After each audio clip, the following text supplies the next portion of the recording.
ये all India radio की हिंदी सेवा है। आइए सुनते हैं गजानन माधव मुक्तिबोध की कहानी ब्रह्म राक्षस का शिष्य की रेडियो प्रस्तुति। प्रतिभागी कलाकार हैं अशोक कुमार अनुराग, एस.एम. शरीफ और मनोज कुमार चौधरी। प्रस्तुति सुरेश मीणा की है। कहानी सुनने से पहले आइए सुनते हैं लेखक का संक्षिप्त परिचय। गजानन माधव मुक्तिबोध की प्रसिद्धि प्रगतिशील कवि के रूप में है।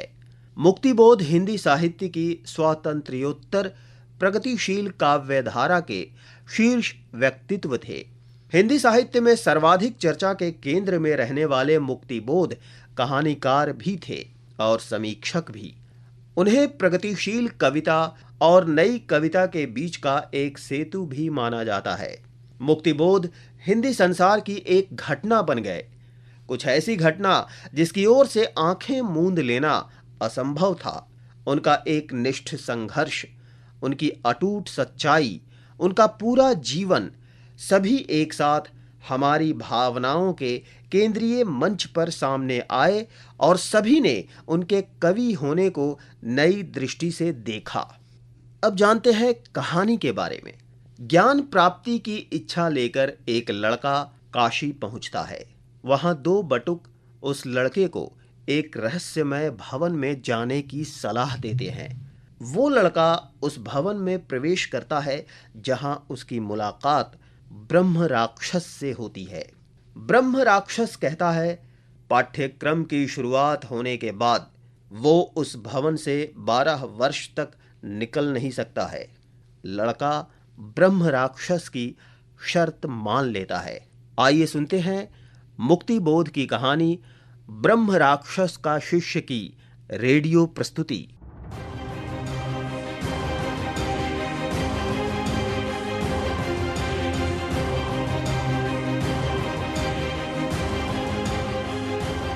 उस महाभव्य भवन की 8वीं मंजिल के जीने से 7वीं मंजिल के जीने की सूनी सूनी सीढ़ियों पर उतरते हुए उस विद्यार्थी का चेहरा भीतर से किसी प्रकाश से लाल हो रहा था।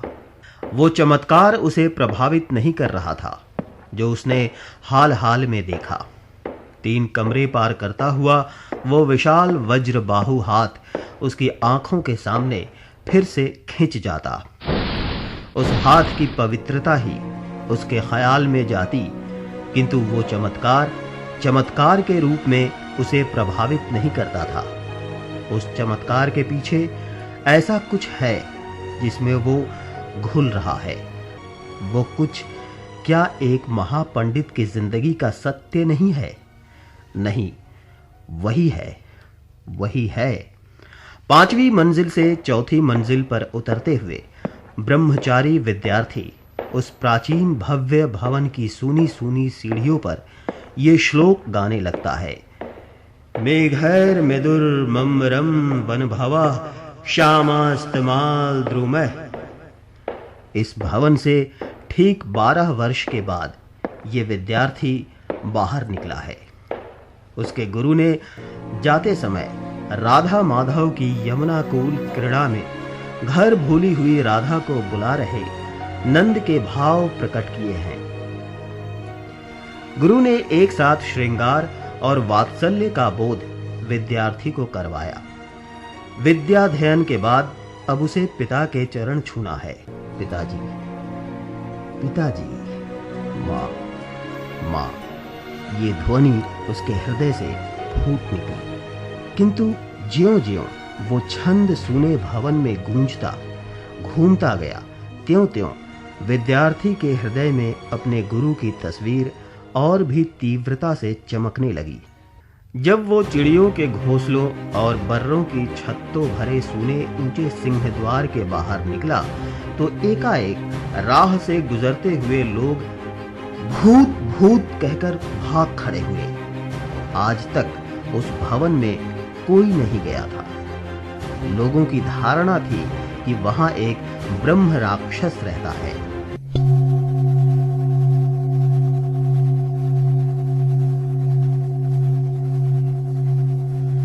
12 साल और कुछ दिन पहले सड़क पर दोपहर के 2 बजे एक देहाती लड़का भूखा प्यासा अपने सूखे होठों पर जीभ फेरता हुआ उसी बगल वाले ऊंचे सेबल के वृक्ष के नीचे बैठा हुआ था। हवा के झोंकों से फूलों के फलों का रेशमी कपास हवा में तैरता हुआ दूर दूर तक और इधर-उधर बिखर रहा था। उसके माथे पर फिक्रे गुथ बिंध रही थी। उसने पास में पड़ी हुई एक मोटी ईंट सिरहाने रखी और पेड़ तले लेट गया। धीरे-धीरे उसकी विचार मग्नता को तोड़ते हुए कान के पास उसे कुछ फुसफुसाहट सुनाई दी। उसने ध्यान से सुनने की कोशिश की। वे कौन थे? उनमें से एक कह रहा था, अरे वो भट्ट नितांत मूर्ख है और दंभी भी। मैंने जब उसे ईशावास्योपनिषद की कुछ पंक्तियों का अर्थ पूछा तो वो बौखला उठा। इस काशी में कैसे कैसे दंभी इकट्ठे हुए हैं। वार्तालाप सुनकर वो लेटा हुआ लड़का खट से उठ बैठा। उसका चेहरा धूल और पसीने से म्लान और मलिन हो गया था। भूख और प्यास से निर्जीव वो एकदम बात करने वालों के पास खड़ा हुआ, हाथ जोड़े, माथा जमीन पर टेका, चेहरे पर आश्चर्य और प्रार्थना के दयनीय भाव। कहने लगा, हे विद्वानों, मैं मूर्ख हूं, अनपढ़ देहाती हूं, किंतु ज्ञान प्राप्ति की महत्वाकांक्षा रखता हूं। हे महाभागों, आप विद्यार्थी प्रतीत होते हैं। मुझे विद्वान गुरु के घर की राह बताओ। पेड़ तले बैठे हुए दो बटुक विद्यार्थी उस देहाती को देखकर हंसने लगे। पूछा, कहां से आया है? दक्षिण के एक देहात से। पढ़ने लिखने से मैंने बैर किया तो विद्वान पिताजी ने घर से निकाल दिया। ठीक किया। तब मैंने पक्का निश्चय कर लिया कि काशी जाकर विद्या अध्ययन करूंगा। अच्छा? जंगल जंगल घूमता, अरे बाप रे, राह पूछता, मैं आज ही काशी पहुंचा हूं। अरे वाह वाह। कृपा करके गुरु का दर्शन कराइए।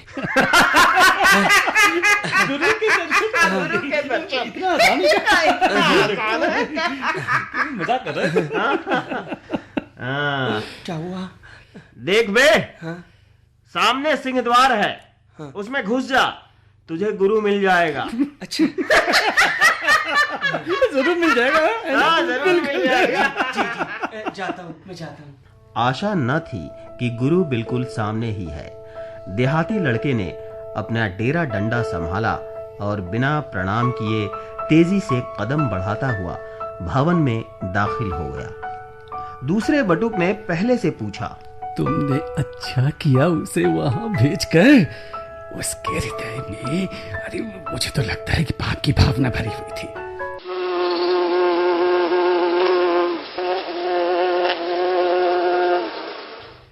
सिंह द्वार की लाल लाल बर्रें गूं गूं करती उसे चारों ओर से काटने के लिए दौड़ी, लेकिन ज्यों ही उसने उसे पार कर लिया तो सूरज की धूप में चमकने वाली भूरी घास से भरे विशाल सूने आंगन के आसपास चारों ओर उसे बरामदे दिखाई दिए।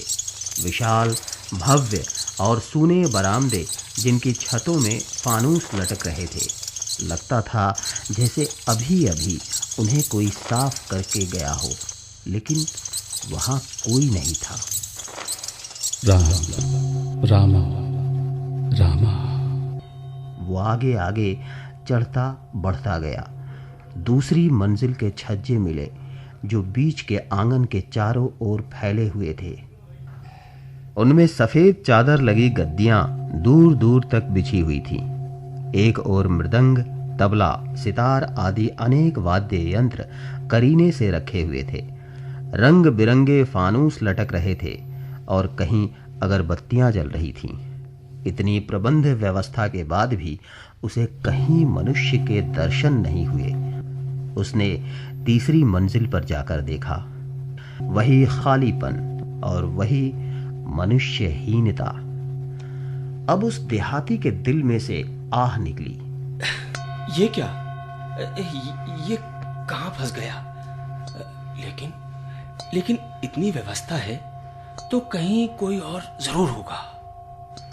इस ख्याल से उसका डर कम हुआ और वो बरामदे में से गुजरता हुआ अगले जीने पर चढ़ने लगा।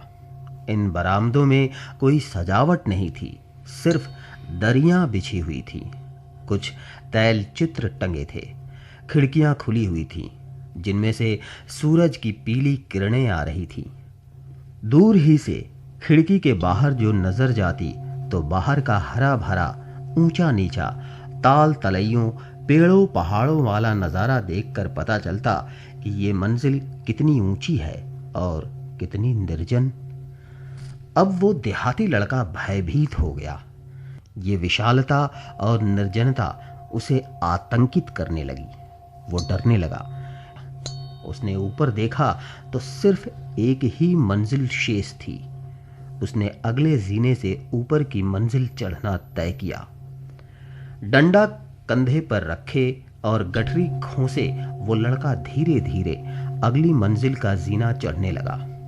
उसके पैरों की आवाज उसी से जाने क्या फुसलाती और उसकी रीढ़ की हड्डी में से सर्द संवेदनाएं गुजरने लगती। जीना खत्म हुआ तो फिर एक भव्य बरामदा मिला, लिपा पुता और अगरू गंध से महकता हुआ।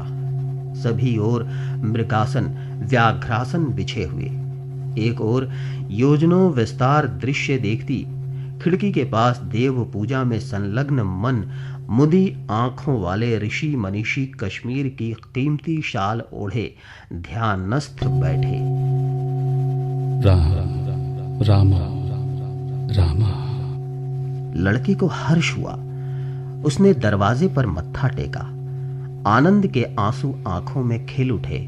उसे स्वर्ग मिल गया। ध्यान मुद्रा भंग नहीं हुई तो मन ही मन माने हुए गुरु को प्रणाम कर लड़का जीने की सर्वोच्च सीढ़ी पर लेट गया। तुरंत ही उसे नींद आ गई। वो गहरे सपनों में खो गया। थकित शरीर और संतुष्ट मन ने उसकी इच्छाओं को मूर्त रूप दिया। ये विद्वान बनकर देहात में अपने पिता के पास वापस पहुंच गया है। उनके चरणों को पकड़े उन्हें अपने आंसुओं से तर कर रहा है और आर्द्र हृदय होकर कह रहा है, पिताजी मैं विद्वान बन गया। हाँ, मुझे और सिखाइए, मुझे राह बताइए पिताजी। पिताजी और माँ आंचल से अपनी आंखें पोंछती हुई पुत्र के ज्ञान गौरव से भरकर उसे अपने हाथ से खींचती हुई गोद में भर रही है। साश्रु मुख पिता का वात्सल्य भरा हाथ उसके शीश पर आशीर्वाद का छत्र बनकर फैला हुआ है। वो देहाती लड़का चल पड़ा और देखा कि उस तेजस्वी ब्राह्मण का दैदीप्यमान चेहरा, जो अभी अभी मृदु और कोमल होकर उस पर किरणें बिखेर रहा था, कठोर और अजनबी होता जा रहा है। ब्राह्मण ने कठोर होकर कहा, तुमने यहाँ आने का साहस कैसे किया? कैसे यहाँ आए तुम? लड़के ने मत्था टेका। भगवान मैं मूढ़ हूँ, निरक्षर हूँ। अच्छा। ज्ञान अर्जन करने के लिए आया हूँ।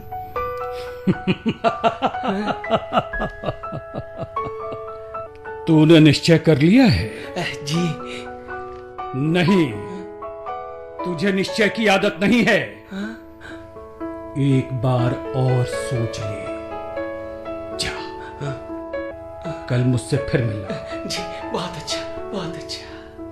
दूसरे दिन प्रत्युष काल में लड़का गुरु से पूर्व जागृत हुआ, नहाया धोया, गुरु की पूजा की थाली सजाई और आज्ञाकारी शिष्य की भांति आदेश की प्रतीक्षा करने लगा। उसके शरीर में अब एक नई चेतना आ गई थी। नेत्र प्रकाशमान थे। विशाल बाहु पृथु वक्ष तेजस्वी ललाट वाले अपने गुरु की चर्या देखकर लड़का भावुक रूप से मुग्ध हो गया था। वो छोटे से छोटा होना चाहता था कि जिससे लालची चींटी की भांति जमीन पर पड़ा मिट्टी में मिला ज्ञान की शक्कर का एक एक कण साफ देख सके और तुरंत पकड़ सके। सोच विचार लिया? जी जी। नहीं, तुझे निश्चय करने की आदत अब भी नहीं है। एक बार पढ़ाई शुरू करने पर तुम 12 वर्ष तक फिर यहां से निकल नहीं सकते। सोच विचार लो। अच्छा, मेरे साथ 1 बजे भोजन करना, अलग कहीं और नहीं। जी जी जी, बहुत अच्छा। और गुरु व्याघ्रासन पर बैठकर पूजा अर्चा में लीन हो गए। इसी प्रकार 2 दिन और बीत गए। एक दिन गुरु ने पूछा, तुमने तय कर लिया है कि 12 वर्ष तक तुम इस भवन के बाहर पग नहीं रखोगे? जी जी। गुरु को थोड़ी हंसी आई, शायद उसकी मूर्खता पर या अपनी मूर्खता पर, कहा नहीं जा सकता। अपने चेहरे पर गुरु की गड़ी हुई दृष्टि से किंचित विचलित होकर शिष्य ने अपनी निरक्षर बुद्धि वाला मस्तक और नीचा कर लिया। गुरु का हृदय पिघला। उन्होंने दिल दहलाने वाली आवाज से, जो काफी धीमी थी, कहा, देख, 12 वर्ष के भीतर तू समस्त शास्त्र और कलाओं में पारंगत हो जाएगा, समझा? जी जी। केवल भवन त्याग कर तुझे बाहर जाने की अनुज्ञा नहीं मिलेगी। वहां बैठ जा। जी जी। और इस प्रकार गुरु ने पूजा पाठ के स्थान के समीप एक कुशासन पर अपने शिष्य को बैठा परंपरा के अनुसार पहले शब्द रूपावली से उसका विद्याध्ययन प्रारंभ कराया। बोलो बेटे। रामा रामो रामा। रामा रामो रामा। और इस बाल विद्यार्थी की अस्फुट हृदय की वाणी उस भयानक निसंग शून्य निर्जन वीरान भवन में गूंज गूंज उठती। सारा भवन गाने लगा, रामा रामो रामा, रामा रामो रामा।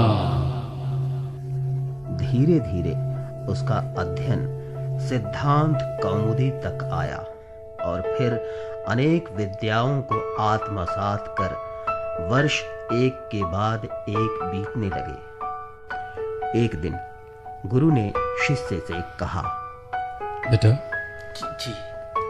आज से तेरा अध्ययन समाप्त हो गया है। आज ही तुझे घर भी जाना है, मालूम है ना तुझे? जी नहीं। आज 12वें वर्ष की अंतिम तिथि है। स्नान संध्यादि से निवृत्त होकर आओ और अपना अंतिम पाठ मुझसे लो। जी, बहुत अच्छा। पाठ के समय गुरु और शिष्य दोनों उदास थे, दोनों गंभीर। उनका हृदय भर रहा था। पाठ के अनंतर यथाविधि भोजन के लिए बैठे। गुरु और शिष्य दोनों अपनी अंतिम बातचीत के लिए स्वयं को तैयार करते हुए कौर मुंह में डालने ही वाले थे कि गुरु ने कहा, अरे बेटे, ये खिचड़ी में घी नहीं डाला है क्या? शिष्य उठने ही वाला था कि गुरु ने कहा, नहीं नहीं, उठो मत। जी। और उन्होंने अपना हाथ इतना बढ़ा दिया कि वो कक्ष पार जाता हुआ अन्य कक्ष में प्रवेश कर क्षण के भीतर घी की चमचमाती लुटिया लेकर शिष्य की खिचड़ी में घी उड़ेलने लगा। शिष्य कांप कर स्तंभित रह गया। वो गुरु के कोमल वृद्ध मुख को कठोरता से देखने लगा कि ये कौन है, मानव है या दानव। उसने आज तक गुरु के व्यवहार में कोई अप्राकृतिक चमत्कार नहीं देखा था। वो भयभीत स्तंभित रह गया। गुरु ने दुखपूर्ण कोमलता से कहा, मेरे शिष्य जी, मैं तुम्हें स्पष्ट कर दूं कि मैं ब्रह्म राक्षस हूं। किंतु फिर भी तुम्हारा मैं गुरु हूं। मुझे तुम्हारा स्नेह चाहिए। अपने मानव जीवन में मैंने विश्व की समस्त विद्या को मथ डाला, किंतु दुर्भाग्य से कोई योग्य शिष्य नहीं मिला जिसे मैं समस्त ज्ञान दे पाता। इसलिए मेरी आत्मा इस संसार में अटकी रह गई और मैं ब्रह्म राक्षस के रूप में यहां विराजमान रहा। मैंने तुम्हें बार बार कहा, लौट जाओ, लौट जाओ। कदाचित तुमने ज्ञान के लिए आवश्यक श्रम और संयम न हो, किंतु मैंने तुम्हारी जीवन गाथा सुनी। विद्या से वैर रखने के कारण पिता द्वारा अनेक ताड़नाओं के बावजूद तुम गंवार रहे और बाद में माता पिता द्वारा निकाल दिए जाने पर तुम्हारे व्यथित अहंकार ने तुम्हें ज्ञान लोक का पथ खोज निकालने की ओर प्रवृत्त किया। मैं प्रवृत्तिवादी हूं, साधु नहीं। मैंने अज्ञान से तुम्हारी मुक्ति की। तुमने मेरा ज्ञान प्राप्त कर मेरी आत्मा को आज मुक्ति दिला दी। ज्ञान का पाया हुआ उत्तरदायित्व आज मैंने पूरा किया। अब मेरा यह उत्तरदायित्व तुम पर आ गया है। जब तक मेरा दिया हुआ तुम किसी और को न दोगे, तब तक तुम्हारी मुक्ति नहीं होगी। शिष्य, आओ, मुझे विदा दो, मुझे विदा दो मेरे शिष्य। अपने पिताजी और माँ जी को मेरा प्रणाम कहना। जी गुरुजी, जी गुरुजी। शिष्य ने साश्रु मुख ज्यों ही चरणों पर मस्तक रखा, आशीर्वाद का अंतिम कर स्पर्श पाया और ज्यों ही सिर ऊपर उठाया तो वहां से वो ब्रह्म राक्षस तिरोधान हो गया। वो भयानक वीरान निर्जन बरामदा सूना था। शिष्य ने ब्रह्म राक्षस गुरु का व्याघ्रासन लिया और उनका सिखाया पाठ मन ही मन गुनगुनाते हुए आगे बढ़ गया। राम रामो रामा, राम रामो रामा, राम रामो रामा, राम रामो रामा, राम रामो रामा।